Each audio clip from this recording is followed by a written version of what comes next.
Welcome back to another episode. This is Layla, and today we are talking about why we have to stop worshiping a male god. This is something that I will never truly understand. As a spiritual woman that is connected with Source, Mother Nature, with the energies around herself, especially to all my spiritual baddies who are doing tarot readings, that are oracles, doing intuitive readings, that are psychic mediums. You're connected, right? You have a higher connection with Source. What I don't understand is why spiritual women refer to God in the male version of the word. Because when you're truly connected to Source, you understand that the energy of creation is the woman. The woman is the portal to creation. Therefore, the reason why we say that we live in a matrix, the word matrix means womb. The womb. So we're literally inside a womb right now at this very moment. And people that are saying, how to escape the matrix, you cannot escape the matrix. The matrix is the womb that we're in. And once we pass away, we get to the 5D, right? We leave Earth. We get back to Source, which is basically the cosmic womb. The reason why there's water in the outer space is because we're inside a giant womb. And that's like the big, huge secrets and all these occult teachings that most people are afraid of. But that is the truth. And you're not going to find these in history book, because history book were written by men who do not want women to know who they are and what's actually going on right now. Because once a woman knows, she doesn't even have to do anything. She doesn't have to earn anything. Once she knows that she is goddess, she is the creatrix, she is the architect of the matrix. And once she understands that her darkness is her divinity, and the energy of creation, that's it. Game over. It's game over. And a lot of women are getting educated more and more about this. But what I don't get is when a woman is connected, like so connected, like if you're a psychic medium and you can talk to people that have passed away, like, what do you mean, God? What do you mean?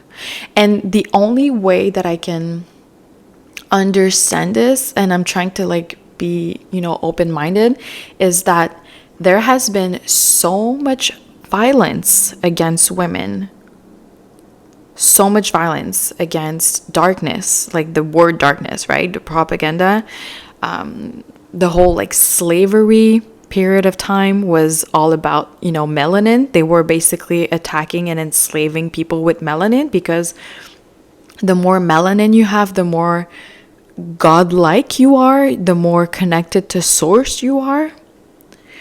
And so, think about it logically. Why would they enslave black people, especially black women?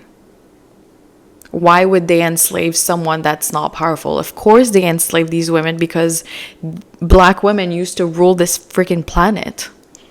And, when men arrived with guns, they were able to physically take over with force and violence. And there has been many studies that have been confirming that within our DNA, especially if we have ancestors that have been through, these violent episodes, then it is within our DNA. But I'm also from a lineage of slaves on one side of my family, so I had to overcome this fear of my own power, the fear of being a goddess, the fear of being Source, the fear of owning my darkness. So I get it. I fully get it. So the only way I can explain this is if a woman still refers to source or herself as God instead of goddess, and she's still using the male version of the word, it means that she's on a level of consciousness where she's still operating from subconscious fear. And I've been translating a lot of these famous biblical quotes on social media just for fun, where I've been replacing the word God with goddess. And it's almost like when women see those quotes, it clicks. They're like, oh yeah, of course it's the goddess. What do you mean, God? There's no old man in the freaking clouds. Like, you know what I'm saying? So I have been doing my part in that way. I've been sharing those biblical quotes, even though I'm not religious, but a lot of those biblical quotes, by the way, explain manifestation. But because people have been reading it in a way that's disempowering, that tells them that they need to fear God and God is some dude in the sky, you know, it's very disempowering. But the person who wrote the Bible was not dumb. They actually created in a way that depending on the level of consciousness that you are, you're going to understand what it means, you know. And for example, one of the famous quote that says, "Be still and know that I'm God." When you think about it, when you think about manifestation, the only way we can truly create a new reality is when we do it from a place of stillness. So the quote is actually like the real one. If it was written by someone who tells the truth, it would be still and know that I am goddess. Because when a woman is still and her nervous system is regulated and she gets into the darkness, so she, like physically, like she just go into a space, or she waits at night, you know, to do that. And she uses black to, like a black journal, a black pen, anything black, a black mirror to manifest. She's going to manifest instantly. So the Bible is basically a manifestation book, or it's a book about consciousness, but depending on which level of consciousness you are, you're going to understand it very differently. If you're like at level 1, you're just going to repeat the quotes and you're not going to understand what you're saying. Like even the word Jesus means liberation. That's why I see this mistake so many times. So a lot of witches or whatever women, I know a lot of women don't refer themselves to that, but a lot of goddesses who start to get into manifestation, and they start to get all those spiritual attacks, which are basically them because of the law of oneness. When you're dealing with some sort of demons or spiritual attacks, you're actually attacking yourself. It's a mirror of you, you know.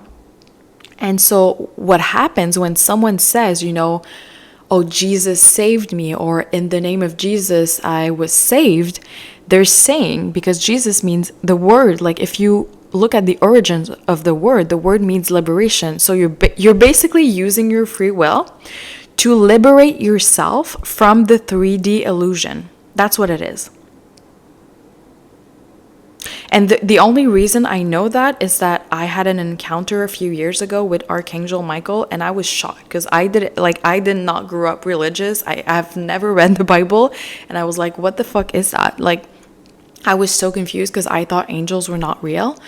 And so when I had that encounter, that is literally the only thing he told me. He's like, remember that?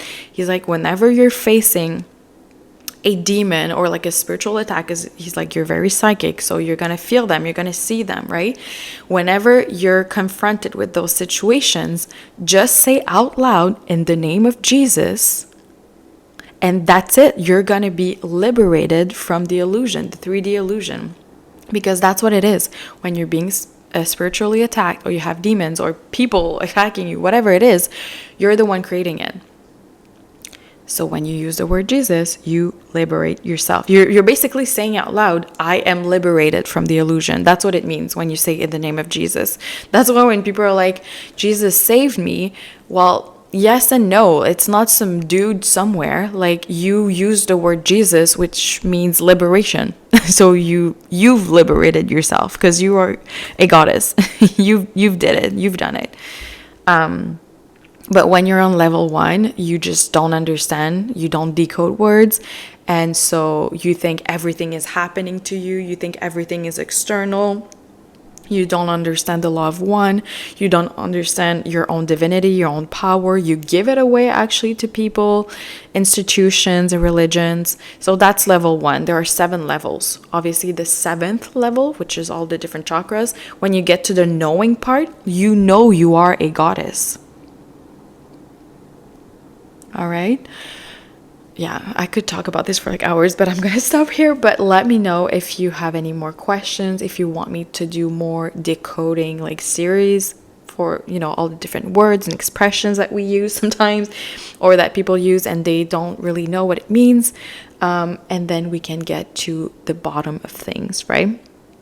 So that's it for today, and I'll see you in the next episode.